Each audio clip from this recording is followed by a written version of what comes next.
Okay, so hi, hello. My name is Shane Brody. I am traveling around the country talking to trans, non-binary, gender non-conforming, intersex, etc. people, and some allies, some parents, some people who feel like they're adjacent to the community in various ways. And today I am not sure which state I'm in, actually. I'm kind of near the borderline of Kansas City. I do know that. And we're in a relatively small town, though.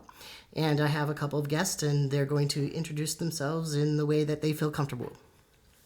Hi, I'm Rachel. This is Kansas. Yeah, it's just like you are right. We're right on the border. Yeah. We're like, you go like 2 seconds across. Like there's this bridge. I'm sure you had to cross to get here. Yeah, that bridge is the state line. Okay. So yeah, like sure. the beginning of that bridge, weed's legal. You get to the other side, well, that's a felony. Okay. All right. Remember that. Hey, great thing to remember, especially for our shopping trips. That's a very strong distinction between the two states. Yeah. Oh, for sure. Yeah. For sure. I sure wish they would push. But hey, I'm Rachel.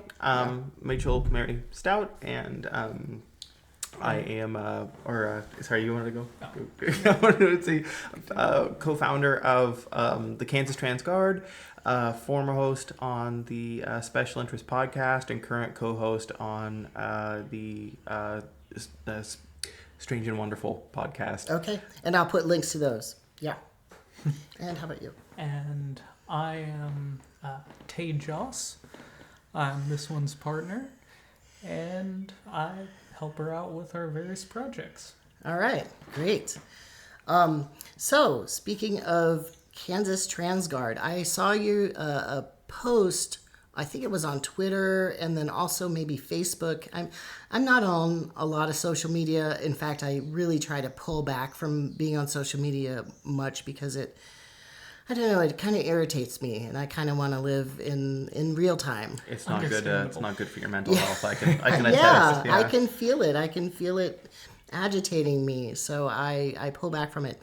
But I did see a post from your organization, and I was intrigued because you were talking about self-defense and maybe even gun rights and that sort of thing, and having to do with trans people. So can you explain what Kansas Trans Guard is?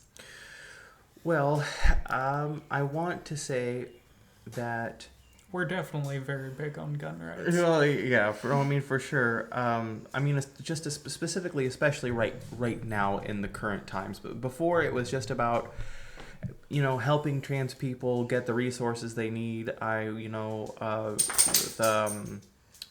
Political activism as well, body autonomy stuff. I marched in Women's March when it came to like abortion rights, and I tried to help push like intersex, non-binary, and trans men into that conversation, because a lot of cis women were throwing trans men under the bus when it came to the conversation about abortion rights in Kansas. And I founded the organization in an official capacity, I guess, so to speak, at the end of last year. And at the end of 22? Yes, the end of 2022. I want to say November. It was around November. And our first community defense was in December for the drag show, I guess. A couple of less than peaceful groups decided to show up and make it known that we weren't great people for coming and having our safe space. So we showed up to make sure that they didn't charge the lines or assault anyone, and to make sure everyone got home safely, because Lord knows the cops weren't any help at all. Okay. Could you speak up just ever so slightly? Thank you. Sorry. And then so what does that mean, that you kind of held a line, or that you were there to protect? What does that look like? We stood out there in plate carriers with our body armor and our face masks, and we just kind of made sure nobody was making any trouble. Okay, all right. Usually what that... So a lot of groups like the Proud Boys, America First, Rampant Lion, and a few... I'm sure there's others that I can't think of. I haven't even heard of these. Yeah, they're far-right extremists who take it upon themselves to arm everyone they can, and they do quite a bit of training. If you look into them, a lot of them were present for the January 6th insurrection. Okay. And they show that when it comes to whenever you see like guys in plate carriers trying to... I don't even know what that means. What is a plate carrier? So a plate carrier are the kind of like bulletproof vests you see cops wear. Okay. So like those military vests or whatever you wanted to call it. Sure. It's called a plate carrier because the armor itself doesn't actually have any bullet deflecting or bullet stopping value. It's the plates of Kevlar or steel that are inside the I don't plate suggest carrier. steel. I hear that little fragment. Okay. So it's something that you can put various kinds of bullet stopping material inside. Mm-hmm. Okay. Correct. Would you like to see one? Yeah, eventually. Let's do that. But let's talk about this some more. So these guys, like actually just a couple of weeks ago, I know in New York City and once again in Sacramento, California, they had Proud Boys show up to a drag queen story hour, and they were trying to assault people, and they fucked around and found out. What does that mean? They fuck around and find out. Yeah, they were fucking around with the people outside who were like us in that area, like the John Brown Gun Club, or the maybe people who might be a part of other like Socialist Rifle Association type stuff, and they showed up to make sure that they don't walk into. Okay, so backing up to 2022 when I wanted to found this, I know it's a caveat, but it's related. Sure. Well, I was just going to ask you why you founded it and you know the actual founding itself. So we saw an unprecedented attack from far right extremist groups that were either aided by the police or just not stopped. So there's something that came, I want to say the end of 2021, it became I've seen some videos where there's like a gay bar or something like that, and the police will actually open the door and let people in. Very strange. In Georgia, there was, in 2022, June of 2022, there was 2 instances where the Proud Boys were escorted by the police into Drag Queen Story Hour, where they were allowed to make death threats and push around people, and that's what we're there to stop. Right. I don't care if the police say, well, they're allowed to. No, you're fucking not. You're not allowed to go into these places and assault people and threaten their lives and scare children. That's disgusting. And we've also seen that sort of rhetoric online, right? Yes. So the rhetoric online has been going on for a while, and now it's kind of coming into real life in actual events. You know, you would think it started there too, though, but I want to say that it was 2020 or 2021. Actually, it all started really back in 2016 where the whole bathroom debate came up, and then the sports thing around 2018 with... they're kind of ramping it up. It is. It started a little bit at a time. It started with a rhetoric. It started with a question, and someone made the point to me, hey, you know what else started with the question? The Jewish question. And I was like, well, at first I was like, I'm skeptical. I'm like, I don't think they're going to go that far. It was around the beginning of 2020 where I had started to see sort of these patterns start to build up, but it wasn't until 2021 when elections came up for a lot of Republican nominees, and I was come up a little bit and I had it was around 2021 where election cycles were coming up that I was beginning to become worried. The end of 2021 to the beginning of 2022, I said, look, guys, Republicans are going to begin targeting trans people as their minority of choice. Yes. They're going to begin... because they've already done that to gay people. Yeah. And now gay people have a lot of really recognized rights, and things have been overturned that were, discriminatory. But now they're going towards trans people, which are an even smaller group of people. And I was told that I was paranoid and crazy. Then the beginning of this year happens, and they introduced 400 let's just be honest here. I know they're anti-LGBTQ, but I don't want to all lives matter this. 390 of those 400 bills were specifically anti-trans. Yeah. It really is. So it's very targeted. I 100% I'm behind that. If you mess with one of us, you mess with all of us. But lately, I've even had some trouble trusting even our own community with this whole LGB alliance thing going on, for having trans people's interest at best, at heart. So I was like, I don't know if the community itself feels that way, though, I don't think they do. I think there's a few little organizations like that, and I don't even know if they're organizations. Grifters. I think it's one or two people or something. Gotta be. And they are agitators and provocateurs. They're causing trouble in a big way, but I don't think the whole community feels that way. I don't even think there's a majority or even not even a significant chunk. I don't even think there's a significant number. I think that LGBT people, the LGBT community is supportive of us, but again, there's not a lot of resources. Right. People are afraid, and people tend to stand back and wait sometimes when things are happening, and this is not the time to do that. Right. Yeah. I would say I would agree and say like 85% are probably supportive. It's just like, while you can be supportive, there's also a lot of like ignorant things that you could still say and do that are still hurtful, whether you want to or not. That's true. Sometimes even when they're in good intentioned, they don't want to hear that they're wrong. So like, when my fellow in the fellow lesbian community, they say like, well, welcome to womanhood, and it's like, come on, I was always here. Like, don't be like that to me.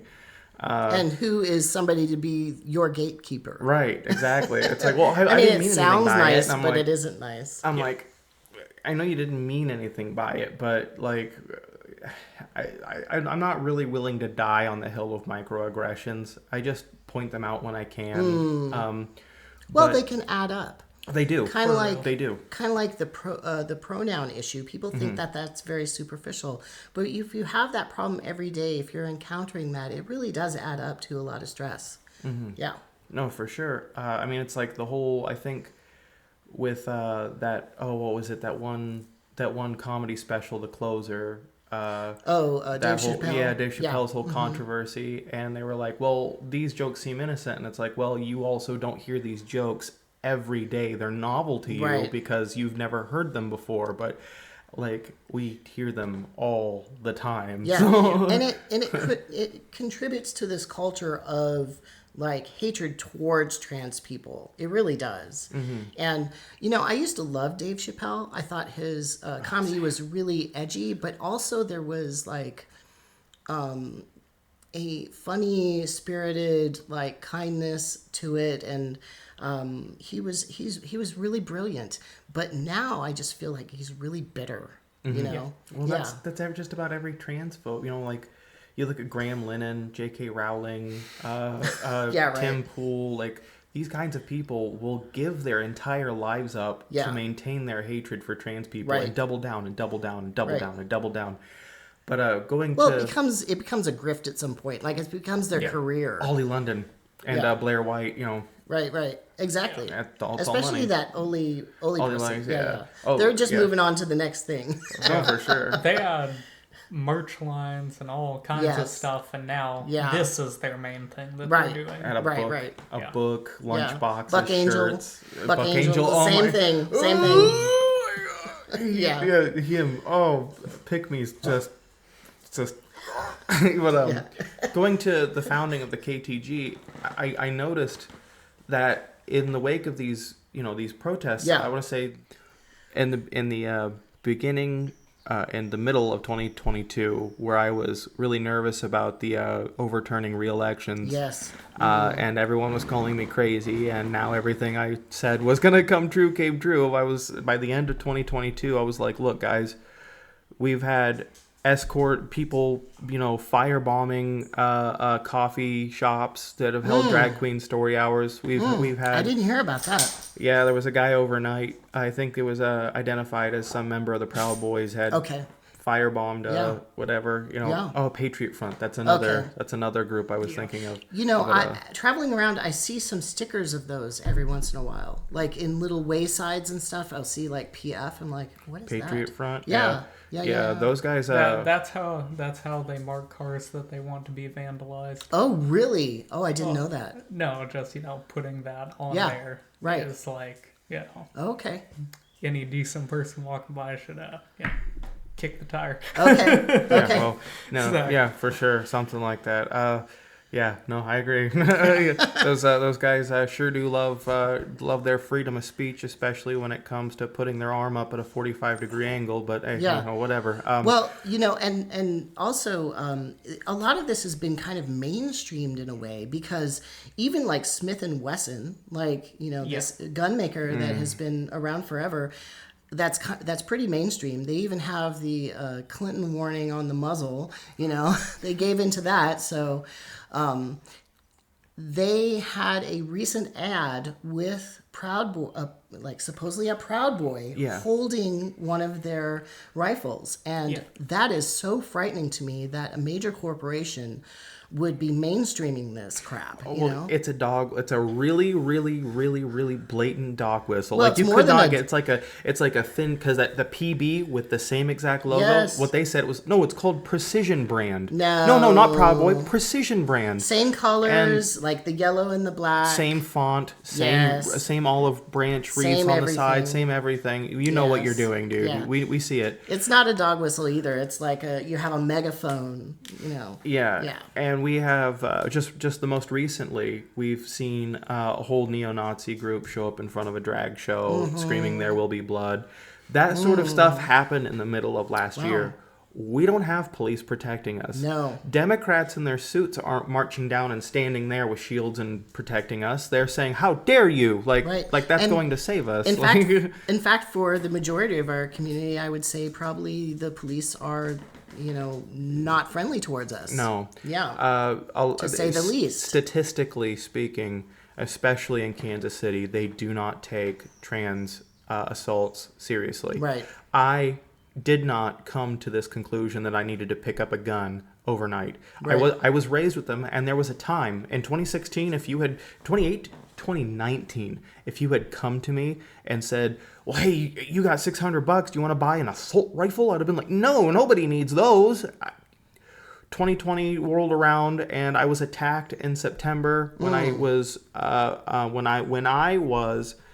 in my first month of transitioning. I was attacked and chased by someone with a gun who was it was by the slurs they were screaming and the things they were shouting at me. It was very clear that it was because I was trans. And so when I called the cops showed up, of course, 20 minutes late with a clipboard, and I told them who I was. And when they got a hold of my ID, then came the misgendering and the dead naming. They called me Rachel up until they got my ID. Yeah. And then they refused to look at the video, the cameras that caught everything. They refused to look into it any further or whatever. They kind of laughed it off. And I'm like, if I'd have been shot in the street, it would have been, what a shame.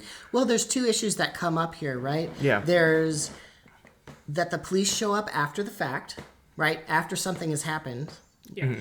And then also when they do show up, they don't take trans people seriously, or they even cause more trouble for trans people when they show up. Or they'll escalate and, if not assault or arrest the trans person or shoot the trans person. So I've been advocating for trans people being their first responders. Yeah.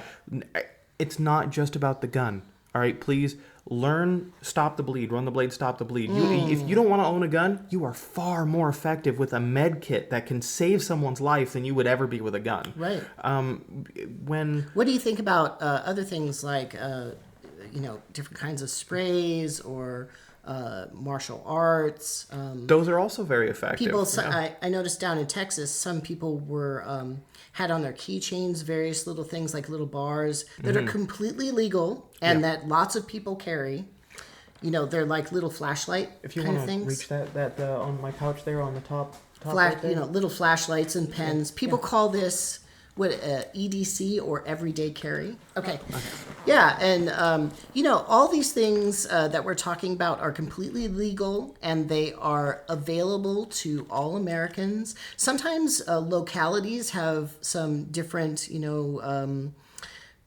different laws, so you have to check into your actual local, what's legal locally. But for the most part, everything that we're talking about is completely legal and available to people. No, yeah, for sure. Yeah. I own an AR-15 and 2 pistols. I'm my first responder, but that is last resort. I still have pepper spray. Yeah, right. My partner, she carries a cane that has a hammer extension at the end of it. It's not just about there's this narrative that especially on the liberal left, that it's well, what are you gonna do? Be Rambo? It's like, no, I'm not gonna be Rambo. I'm gonna be a deterrent to something like Kristallnacht. Like, I'm gonna be a deterrent to. I'm not gonna be Rambo. I'm gonna be alive. Yeah, well, exactly. Yeah. Better to be judged by 12 than carried by 6. Yeah. Everybody has a right to self-defense. For sure. Right? Yeah. Yeah. I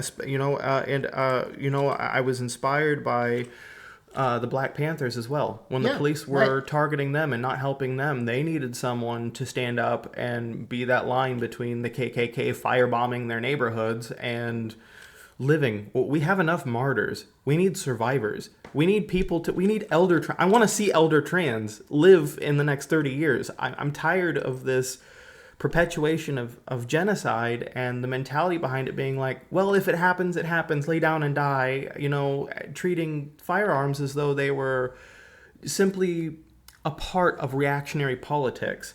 I understand that the far right wants people fervently to arm up, but they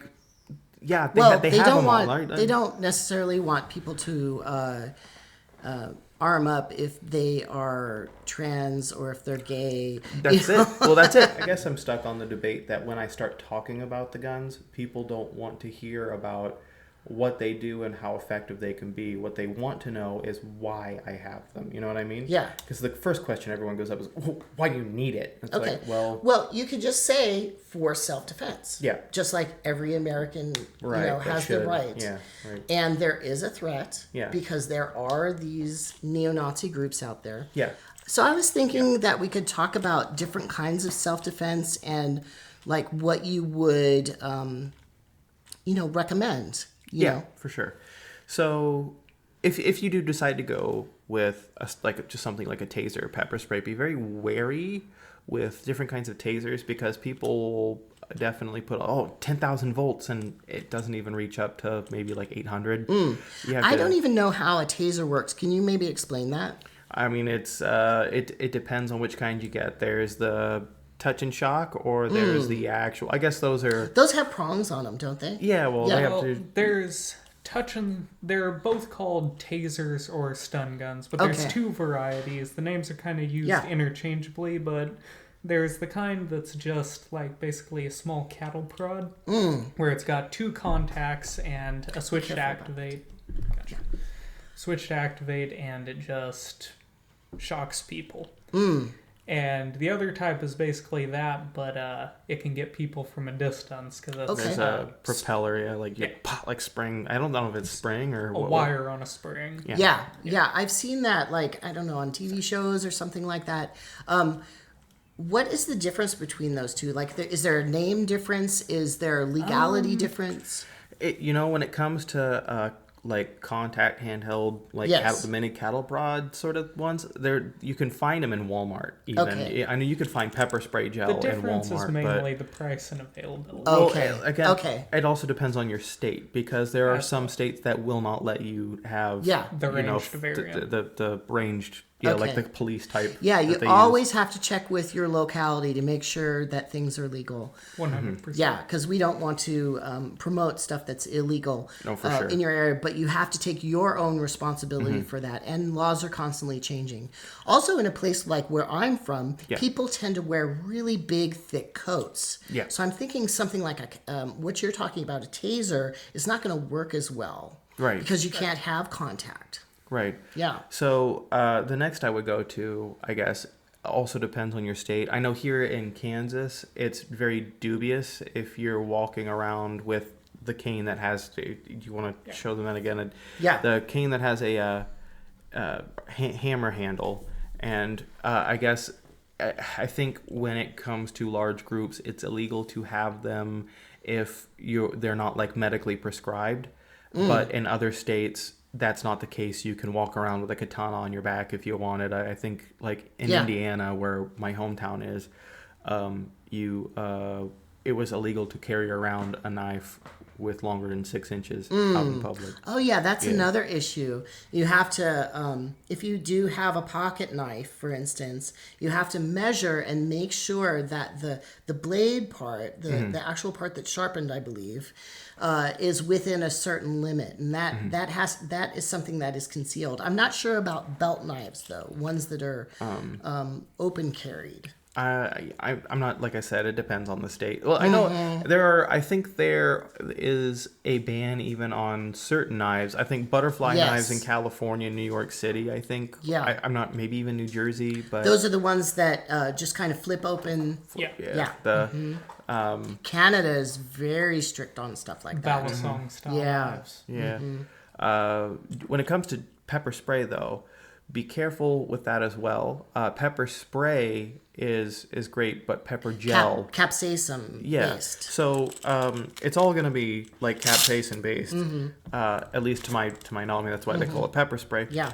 This is a gel and not a spray. The thing is with spray is that like water, you could spray it and it'll mist and it come back and hit you in the face, whereas a gel is not likely to travel in the wind. Yeah. It's going to stick on whatever. And I worry about that, like it coming back on me, totally. There is, and you have to also keep in mind that they do go expired after some time. But if you get one with iodine in it specifically, because if you spray someone with the gel and they run away and you make a positive identity on them, a cop can run a black light over their face and see where you had sprayed them. Even if they wiped it off, right? They're you got sprayed, buddy. It'll soak into their skin. Iodine, yeah. All right. As far as non-lethal protection goes, those are all fantastic options based on your state's legality. How about martial arts and defense classes and that sort of thing? So for self-defense when it comes to martial arts, I would say that there are a lot of sort of farce martial arts like Wing Chun and Kung Fu and even to some degree karate. To some degree, karate not mixed with anything else is also kind of a joke. So if you were going to go in some community and look for a self-defense oriented martial arts class, what would you be looking for in the description? Boxing, jiu-jitsu, and maybe Krav Maga, but Definitely Krav Maga. Okay, tell me about Krav Maga, if I'm saying it right. Sorry, and jiu-jitsu. So Krav Maga was an Israeli-developed martial art for their military during the '60s when they were when Israel was, I think, still being formed. Sure. It uses a lot of lethal or near-lethal takedowns. Jiu-jitsu or Brazilian kickboxing also relies pretty heavily on grapples. And right now, when it comes to like fighting, if you've ever been in a fist fight or anything like that, it's not like the movies where they're doing fisticuffs and you get a couple of punches and they punch back a couple of times. Right. Most times people are going to grab you and try and put you into an arm bar and break your arm or something crazy like that. But when it comes to like Brazilian Jiu-Jitsu and Krav Maga and boxing and karate, if you mix them, they all really help complement each other in that grappling sort of fight. So they all have their strengths as individual sort of practices, but when you put them together, it's like they kind of accentuate each other. Yeah, but as far as Brazilian kickboxing or Jiu-Jitsu goes, that if you wanted to just take one, that is absolutely it is empirically and sort of I don't want to say statistically, but there's some science. I can't remember what assessment there was, but to cite it because I can't cite it. I don't know. We should probably leave that off then. Okay. Yeah. Well, I guess what I'm trying to say is that from martial arts circles. Well, from martial arts circles and what anyone will recommend to you that I've been recommended is just Brazilian kickboxing, because as a standalone, it is more effective than every other. And it sounds like it uses the whole body too. It does. Yeah, and then it also has takedowns as well. Okay. A lot, yeah. Well, that's actually most of what jiu-jitsu is just takedowns. Okay. Yeah, and how to respond to those.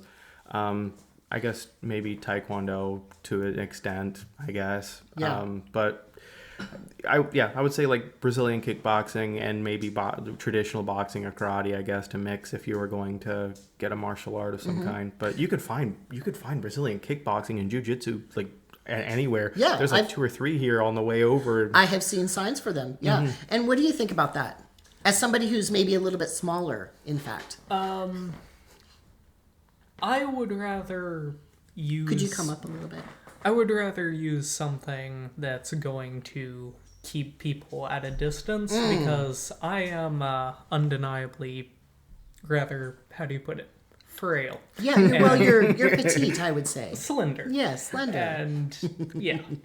I would rather, even if I'm going with a melee weapon, I would still rather have something that puts some distance between me and my attacker, like a cane. Okay. If not a melee weapon, then definitely a gun.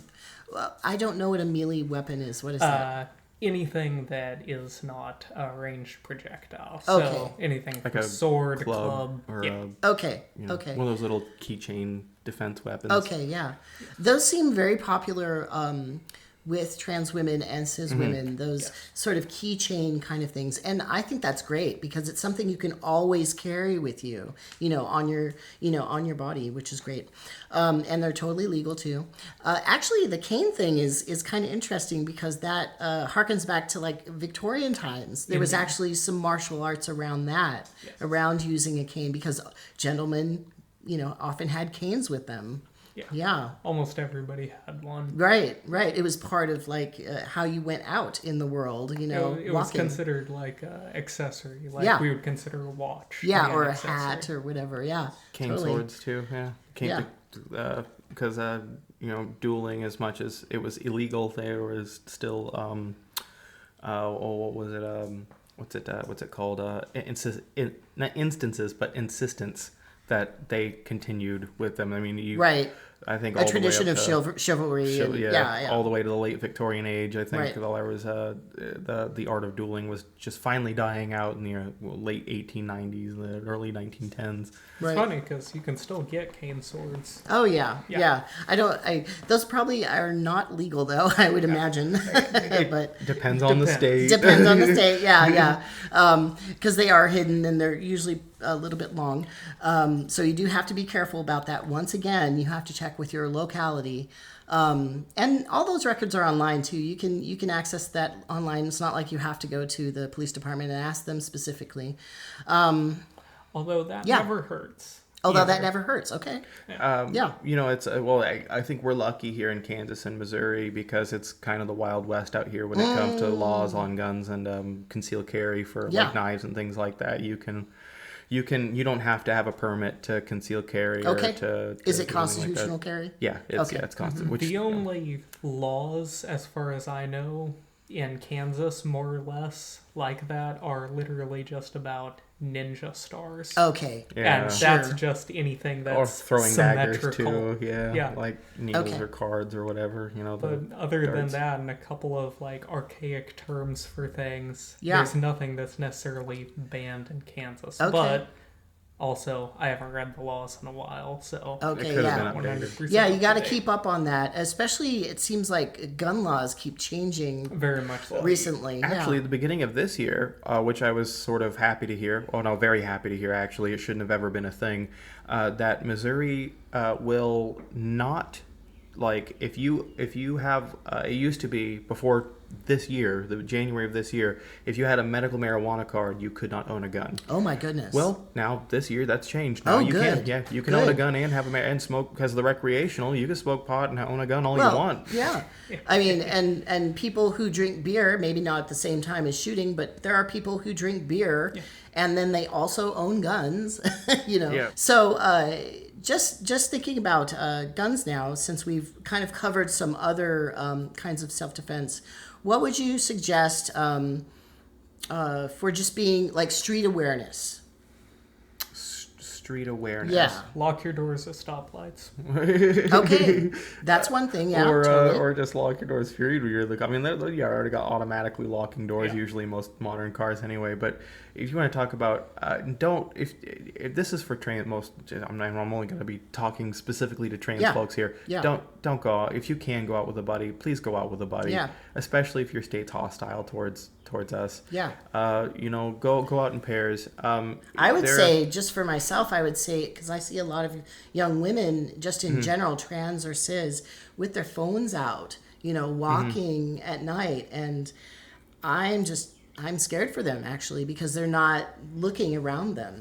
If you do have your phone, please use it for recording and not for texting, on tweeting or whatever, because like when I was attacked, it didn't, usually I can deal with the slurs. I can deal with the bigot, whatever. I don't have to talk to them. I'm never going to see them again. They're not going to ruin my day, and they're not going to. Well, the best thing to do is avoid. Yeah, no, for sure. Right. If you don't feel safe in a certain situation, don't be there. But that whole incident started with a dirty look, and it made me kind of question what motives are. So I want to say that there is an element of perpetual vigilance that goes into being out in public while being aware. It's not about everyone out being to get you. No, it's just making sure that those who don't get the opening to do that. Yes. And the opening to do that comes with negligence. Yeah. And also,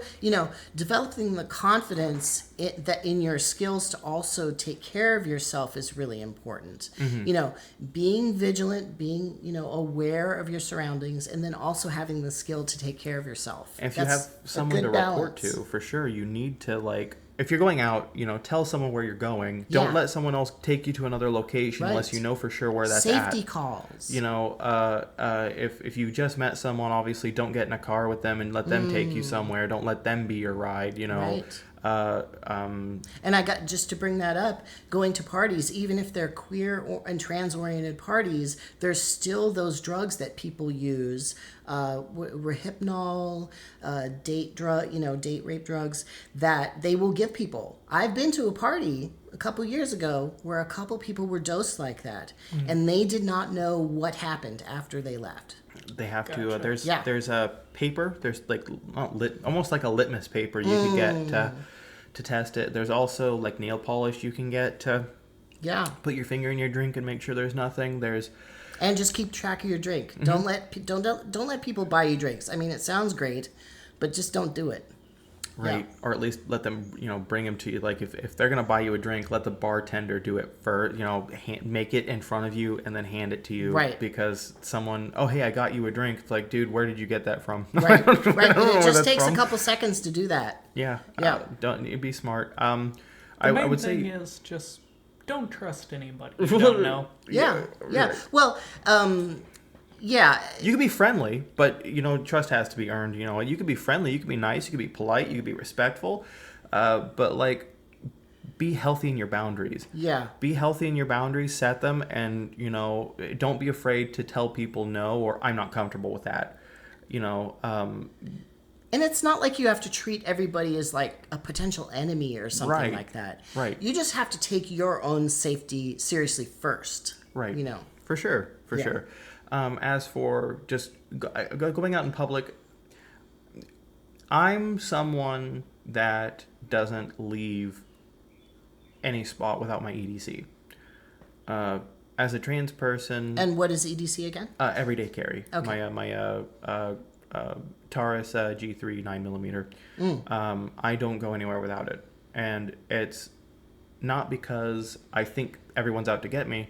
It's that those who may be out to get me aren't going to give me a warning. They're not gonna hey, at 9 o'clock maybe Thursday on the 24th, are you available then? Sure. Of course not. So speaking of that, what would you recommend for people who, especially trans people or queer people, who are not familiar with guns? Mm-hmm. What would you recommend that they do to become a gun owner? Or if they're just curious about how guns work? So there are plenty of resources. There's a Socialist Rifle Association, there's the Pink Pistols, there's the Kansas Trans Guard, who will tell you anything you need to know. Now, if you're looking to get armed, the first thing you want to do is conceal carry. Do not be one of those fools. I was one of them. Who, like, because it's free, like in Ohio, where it's just, you don't have to have a permit to open carry. It's an open carry state. Missouri and Kansas are constitutional carry, and you can open carry in these states. So, can you define each of those? Constitutional carry, concealed carry, and open carry. Yeah. So, constitutional carry is just a description of a set of laws. I believe in I want to say Texas, Kansas, and Missouri. I think Georgia is. Well, it changes all the time. So yeah. But look it up. Look it up in your state. But constitutional carry sets no requirements for you to conceal carry or to open carry. Now, conceal carry is where you have your firearm loaded and ready to go in your caught with one in the chamber.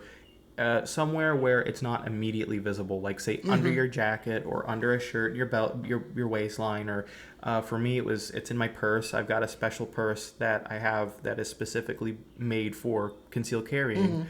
And there's an issue of printing as well, which basically, if you're concealed carry, my understanding is that you don't want people to notice that you have a gun concealed under your clothing. Right. Yeah, for sure. Because open carrying, which is just the act of putting it on your belt loop for everyone to see, or like just somewhere on your body where everyone can see like a cowboy in the old movies and stuff. Open carry really means out in the open air. That kind of makes you more vulnerable, sort of, for or a target for people who are looking to do bad things in an area. But I would say that if you're going to conceal carry, look at your state laws. There are I hate that every state has different laws on different things. Do you need a permit to do that, to do concealed carry? Not here in Kansas. Okay, and but not some Missouri. states do. For sure. So with concealed carry, there's different kinds of requirements for that. Some places require some training, some require a permit. Can you explain kind of the permutations there? The different ways that people define concealed carry in states? Well, yeah, that's concealed carry in states, like let's see. Concealed carry in states varies. So you can get a license, and which requires the training. So that there is shall issue and no issue. And shall issue is there is no bars. If you want one, you get one, and all you have to do is go through a class. If I think a note, like a shall not, is they can decide whether or not you need one. And that's where really sometimes racism comes in, which is some of the impetus for having gun control laws historically. I mean, you mentioned the Black Panthers earlier, and that definitely comes to my mind.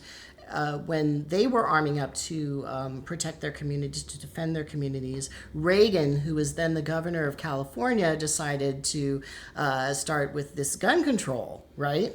And that has also been in the deeper past with Jim Crow, and further back with people who were freed from slavery, keeping firearms out of the hands of black people who wanted to defend themselves. So the Mulford Act, I think, is that actual one you're talking about in California, where if you see a famous photo of Malcolm X with his Ruger Mini 14 checking around a door to make sure nobody's trying to come after his people, that photo was circulated around newspapers and created a scare. And the Mulford Act is basically a complete product of that very photo to keep guns out of the hands of criminals. And who were criminals? Well, people not refusing to get to give their seat up to white people, or refusing to get out of a whites only bathroom, or refusing to do what was lawful at the time that would have labeled them a criminal. It's totally a farce. It was. If you went back in time then today and pointed that out, they would have told you what they'd say today about the anti-trans bills. that's hateful. That's libelous. Yeah. You know, I'm not targeting anyone. Like, So right now, what's happening is we have, in the past we had, a Republican, a conservative, and somewhat libertarian Republican with gun control in California, and in the deep past we also had it. But also right now we have a lot of Democrats who are pushing for gun control, and I feel like that's a problem. Personally, I'm worried about that because they keep pushing something called a red flag law in conjunction with that. And I believe Minnesota just passed something like that. And if we think about queer and trans people being gay, homosexual, whatever, and being transsexual, transgender, those were on the medical books for quite a long time as being psychological disorders. Yeah. And that's often part of these red flag laws that limit people's ability to defend themselves, to own a firearm and that sort of thing. And I'm worried about that. Are you all worried about that? You should be. Yeah. Yeah, no. Everyone should be. Well, it's because it's just hard when people like Tucker Carlson get on and say trans people shouldn't have guns, and then other like Democrats saying you're being conspiratorial when I say, well, Republicans are telling us we don't need guns because we're trans. I literally got on an argument today with a video that featured our friend Tara over here, who was like, yeah, look at this crazy person here. Yeah, trans people shouldn't have guns. And it's like, at this point, they're just openly saying it. Every American should have the right to defend themselves. For sure. Right? No, 100%. Yeah. And if you look at a person like me, like I'm very small, right? You are too. You're more on the petite side. I'm very short. I'm disabled. So for a firearm for me really is an equalizer. It is the way that I would be able to defend myself well. Yeah. And the estrogen, over the last 2 years has caused muscular atrophy and some bone denigration. I physically feel more fragile than I was 2 years ago. Yeah. I'm not a man. I'm not. I don't have. You don't have to defend that. Oh no, I know. You don't have to. No, I know. I'm sorry. I don't mean to sound like it is, but like, clearly I'm not, but that's what it is. Yeah. It's an equalizer for people who are. I'm. Yeah. Anyway, So let's talk about the go red back. flag laws again and why that might be not so great. Like specifically who it might target, who unfairly. Yeah. So putting red flag laws, we have to remember that every legislation is a two-edged sword. And while something may have a great it sounds great in the beginning because it's well-intentioned, that can go both ways. So when in all practice, all it takes is a party change for that exact law to be used in a different way. So for Depending on who's in power. exactly right, and so of course right now trans people are the focused marginalized group currently, and black people will get it too. Especially black trans people. Oh my God. Yes. If the state decides who does and who doesn't, all it takes is the person who's issuing who does and who doesn't to define what constitutes a red flag. So and that can sometimes be sheriff to sheriff. Absolutely. Absolutely. If they deem it so, there's not going to be any question. You could take it to court, and I hate to say this, but a lot of judges are former cops and are usually buddy with the police department and the police union and the sheriff and all that. But well, they're part of the same system. Exactly. Yeah. Exactly. And if they decide, well, you don't get one because we think you're mentally ill. And they're not gonna. We know what they're. But they decide for being trans, you're mentally ill. They can take that, or or it could go the positive way, where if you're showing symptoms or you're showing signs of doing something stupid and awful, ultimately, that's what we want. But anyway, when it comes to red flag laws, trusting the state with the power of who can and cannot get firearms becomes dubious when you talk about who's doing the issuing. Black trans people will almost certainly be the top marginalized community discriminated against in issuing the allotment of who can own that great equalizer. Yeah. It will be of course, the people who need the most self-defense are not going to be able to get it, basically. Yes. No, for sure. Absolutely. When it comes to the stigmatization of mental illness, which I hate. Yeah. It's true that mass shooters are mentally ill. Yeah. But having schizophrenia, a symptom of that is not committing a mass shooting. That's not a symptom. Right. That's right. So, I have my own theories about why that is, and I have statistics to back it up, but the stigmatization of mental illness also has to do with that, because all it takes is also for the state to decide what is and is not a mental illness. Right.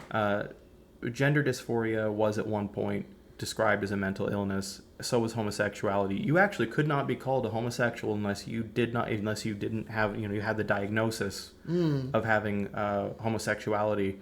We're talking like, 40s, 50s, 60s, stuff like that. I've looked at those old books, the abnormal, they call them abnormal psychology books, and it always has case histories of homosexuals, and it's like, or cross-dressers or something like that, and it's like, oh wow. And it wasn't that long ago. These are not books like from the deep past. This is like fairly recently. So okay, so we're back, and we decided to take a little break there, and now we're going to go into some of like kind of show and tell of what people are using in kind of different situations. We're not going to show any firearms or anything like that, because I know that there's trolls out there who look for sound bites and images of this sort of thing, and that's how trans people are being limited now. Everything that we do now is being scrutinized, and even though these are things that regular Americans, everybody else is able to do, we have to be really careful about everything now. It's really awful. So, you all put yourselves in different situations. You do different kinds of protest and different kinds of self-defense, as well as community defense. And you brought out some things, and let's look at like what you would wear if you were to go to a bar where, let's say, the Patriot Front or any of those awful groups are going to show up.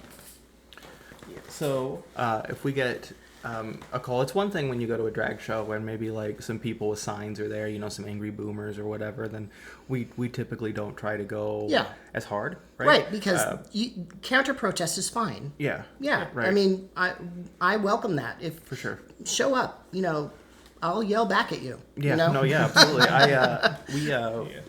We don't like to take any chances though, because at the same time, those harmless seeming people could also be up to no good.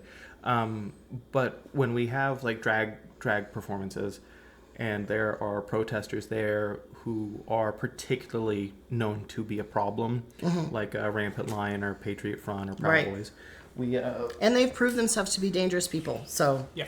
This is not conspiracy, etc. This is not an overreaction. This is about our own self-defense.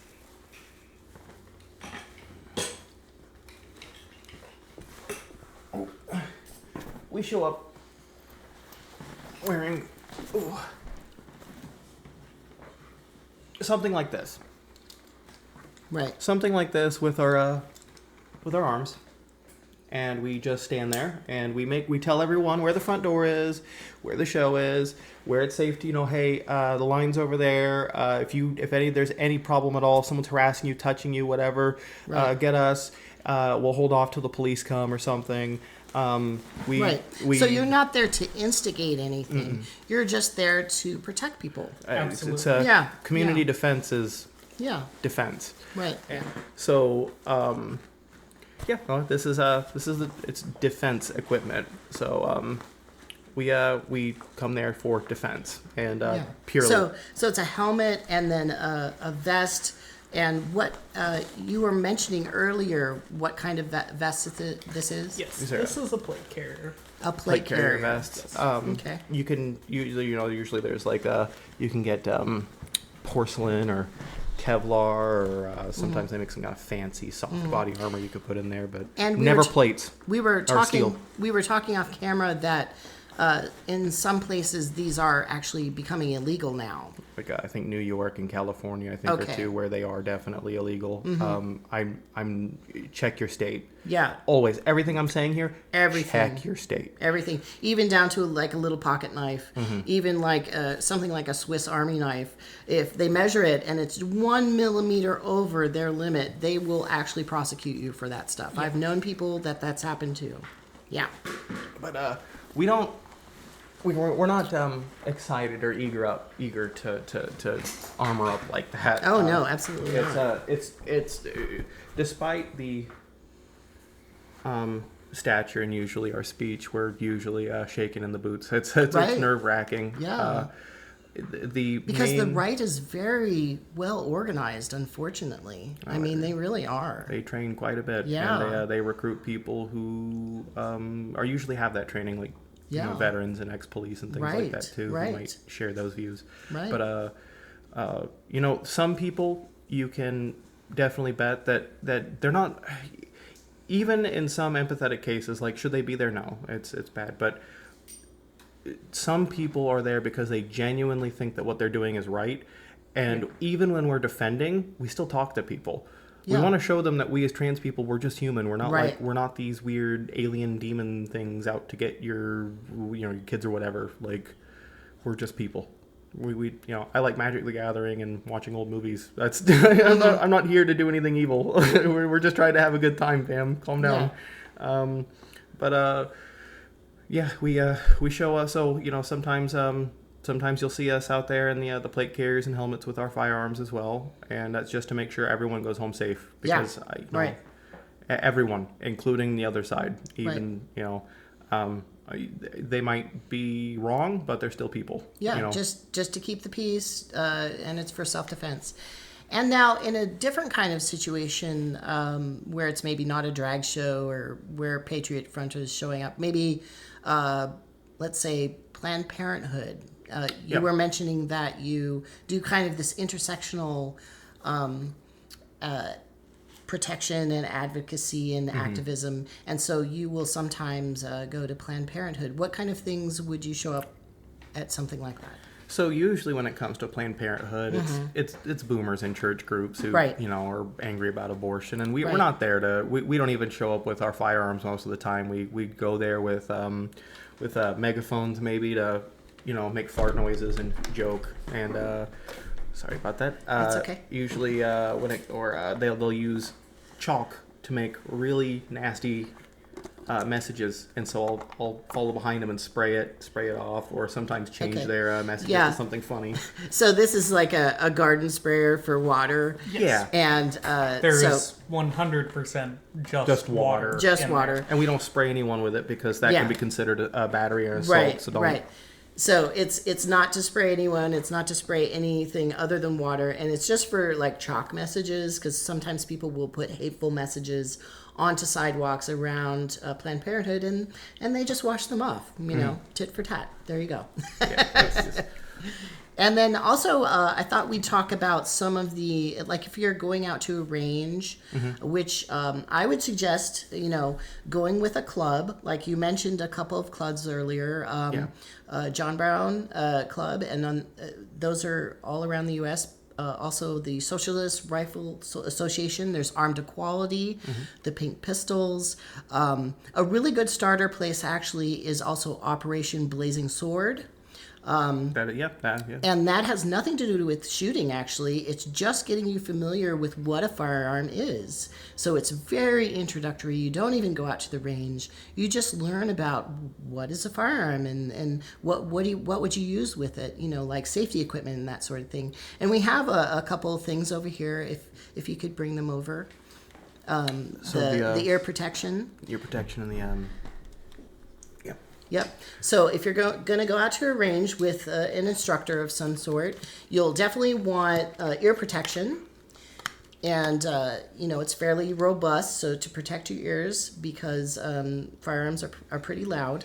And then also eye protection, because sometimes those casings will come out of the gun, let's say with a semi-automatic pistol. You have the casings coming out. So you want to protect yourself. And so this is a good way to do that. That's right. That's right. Just like a construction worker would be wearing safety glasses. And then also we're going to look at a few cartridges here just to show you the difference in the size. And if you could talk about that, that would be great. Maybe take off the ear protection. Oh yeah, because I could barely hear you. That's good. Let's get this off. I want my hat back on. Yeah, I wear these just so that I can hear what's going on with the microphone here. Hearing protection is super important in our ranges. Even if you're doing community defense, I'll still bring ear protection just because, if I am in that situation, I don't want to go deaf. Right, and shooting ranges in particular are really loud because there's a lot of people shooting at those targets. Mm-hmm. Yeah, very much so. Yeah. Especially indoors. They have padding and stuff to help with that, but reverberation can still be an issue. And it is much louder. It feels at least much louder inside as it does outside because it's not just going out, it's coming back. That's right. And then back up. And then back it. That's right. That's right. But to make suggestions, the thing I would say to people who are interested in getting something for self-defense and they hear what we would call FUD lore, named after Elmer Fudd, if you're not familiar with the terms, that something like a 22 is super dangerous because it can bounce around. And she's talking about a 22 caliber. And that's not the truth. As a matter of fact, they don't have the stopping power necessary to stop an attack as fast as a higher caliber would. So the difference between... And you wanted to say something? A 22 in... So speak toward this way, yeah. A 22 is honestly something of a glorified BB. I mean, obviously, it's a round. I mean, it's a gun round. It's still lethal. But it's lethal and should be treated with caution. Yes, but absolutely. In terms of effectiveness, it's they're a much glorified better thing. BB. Basically, the whole cartridge, which is the entire thing that you would load into a 22, is basically the size of like a Tylenol capsule. It's very, very small. So here is a 9mm. I don't know if the camera could pick that up. Yeah. It's about the size of my size of the tip of my index finger. Yeah. There, right? Now, in terms of width, about as wide as my pinky. Now, this is the width of, I don't know if you could see that. It's so tiny. The width of a 22. It's so small. It is literally small, almost as big as my thumbnail. Yeah, and that's to clean things out in the gun itself. In the barrel. Yeah, in the barrel. But because there's residue that builds up. And there's a difference between each caliber. You'd be surprised. What is here, by the way? Because that's a good comparison. Yeah. So here we have the, as I said, 9mm round. This is what I would recommend at the least. I mean, I guess a 380, which is still technically in the 9mm area. You've got 9mm Luger, which is also referred to as 9mm Parabellum, and you've got 9mm Makarov, which you don't have to worry about because we're not in Russia. A lot of times the 380s are a little bit smaller and easier for conceal carry. Yes. They're a little bit smaller. Yes, and they're within the 30 caliber range, but still don't have the penetration or the stopping power just a base 9mm does. It's like a trade-off, stopping power versus whether you can conceal carry very well. Yeah.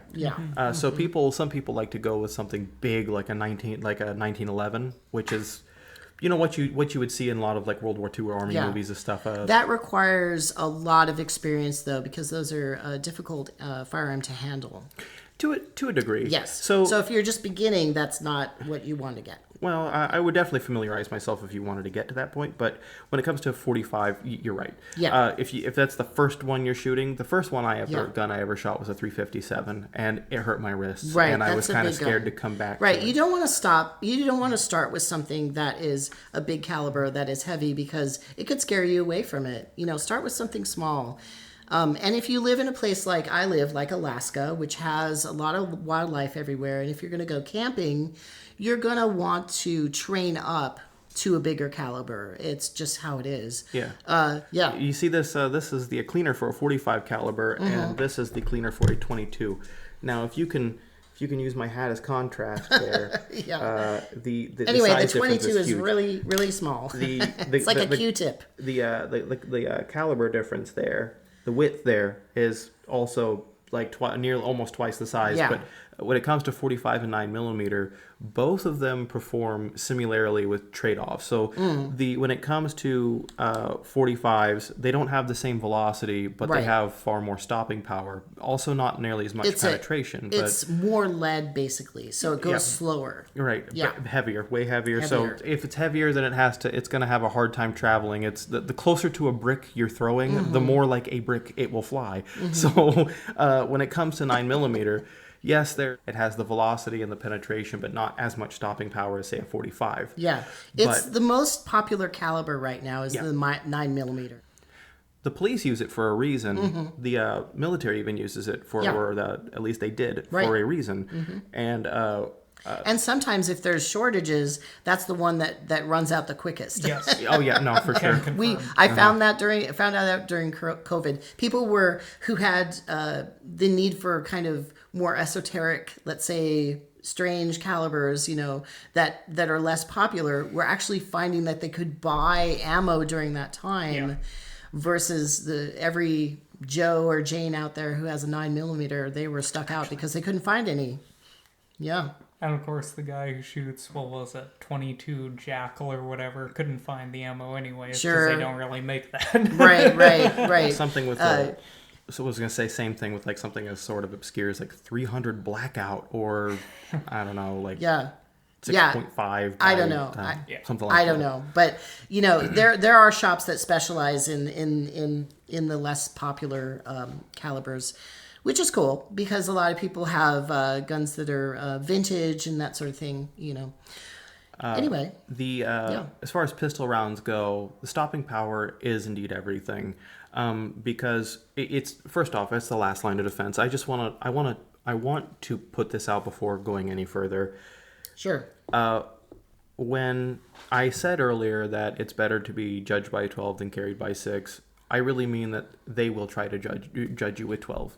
Don't put, like, if you feel like your life's in danger, run. It's better to run away than take a human life.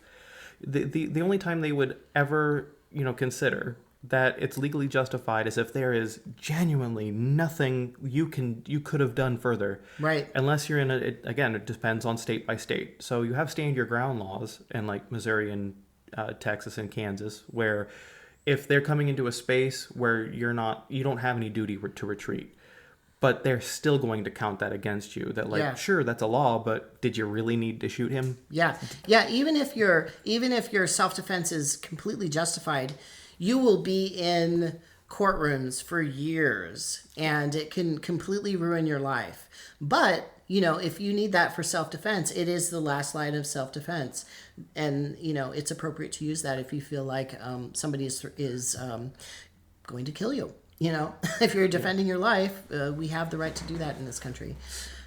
Sometimes, though, if you are 100% in the right, police have suggested that if they come to get you, you say flat out, I was afraid for my life, I need to go to the hospital. That way the detectives can gather the evidence for the claim and decide whether or not they're going to further the prosecution, because usually the detectives and the cops right there can decide whether or not it was a justified self-defense shooting. And it can be years in courtroom.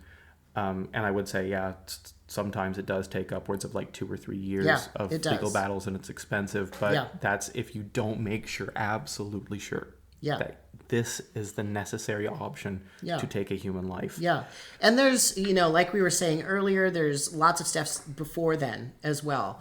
There's awareness. There's other kinds of self-defense that are non-lethal. So there's all kinds of things that you can do. For sure. And you want to, like I said, if you have pepper spray and a taser and one of those hand things, go through all 3 of those things first before going any further. Now, if they're running at you with a knife or like they're shooting at you first, then of course. Yeah. So if you do decide that is necessary, sometimes they will take into consideration what defines, I guess, the fear of great bodily harm, and you want to make sure that it is without reasonable doubt that. And that's in the law. That's a legal standard. Yeah. So when it comes to self-defense in your state, it really matters to be not to be ignorant of the law. Yeah. Of the law itself. Because ignorance of the law is not a defense, actually. No, yeah. You can't. Ignorance does not equal innocence. There's castle doctrine in like one state could necessarily be interpreted differently in another state. So I know, like here in Missouri and Kansas, if somebody comes to the door and they're not supposed to be and lethal force was used, it's not necessarily unjustified. However, if you're in somewhere like Indiana or Illinois, where if somebody does and they run out the door and you shot them in the butt, then you're going to jail. But because they're running away. It depends. Even though they broke in, it just depends on the state you're in and the laws. Right. You don't want to be caught up. You really don't want to be caught up in a scrutiny where you were defending your family and defending your life and defending, a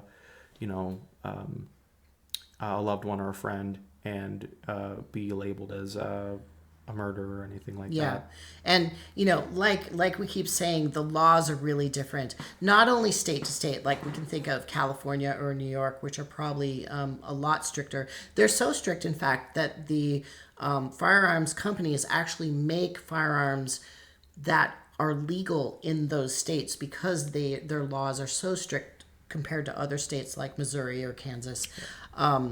So you really have to look at several different levels of laws, and hopefully a firearms instructor, a good one, will be versed in that in your local area. So I really want to encourage people to seek out people who are experts in this, who are certified firearms instructors, who are part of these groups that are about self-defense, to learn about firearms, because if you just go out and you willy-nilly get something, you're not going to know what you're doing. It's sometimes a little bit complicated, and you do need a little bit of mentorship. Yeah. I believe it was the NCCA, was the National Concealed Carry Association. They offer. I'm not sponsored. Yeah. not fucking with those guys, but they do like a concealed carry insurance and get you connected with lawyers and can tell you everything that you need to know for like the legalities of self-defense situations in your state. Yeah. And even something as controversial as the NRA. I don't support the NRA. I don't either. But they have some good firearms instructors, and sometimes that is the option that people have locally. Mm-hmm. I've even taken reloading classes from them, which were great, actually. Mm-hmm. And sometimes local shooting ranges are run by a county or even the state. So, these don't have to be private enterprises either. They can be government sponsored as well. Back when I was in off-brand scouts, for our shooting electives, we would have NRA people come out and certify all the kids in the troop. Okay, great. I'm pretty sure that's pretty much the only option for a lot of classes around here, though, too, is NRA people. Yeah. So I guess if you're in the Leavenworth area and you want to conceal carry and get like a license, I'm pretty sure NRA is the only option you really have. And that doesn't mean you have to support the NRA's goals or whatever rhetoric they're putting out. I don't. I really don't. I don't either. I don't think they're a very good advocacy organization, and I think some of their activism isn't that great, like specifically. But some of their instructors are really fantastic, and sometimes that's the only option that you have in an area, which is okay. Make a personal relationship with that person, tell them your needs, and usually they want to help you.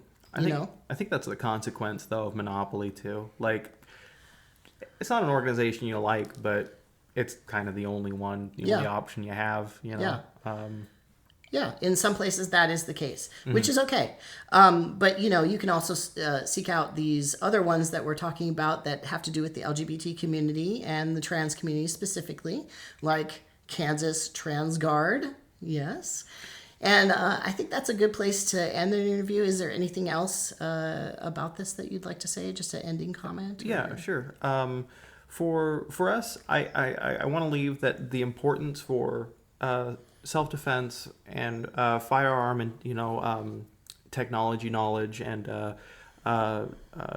being informed on that is super important. But I want to clarify that the Kansas TransGuard isn't just about guns.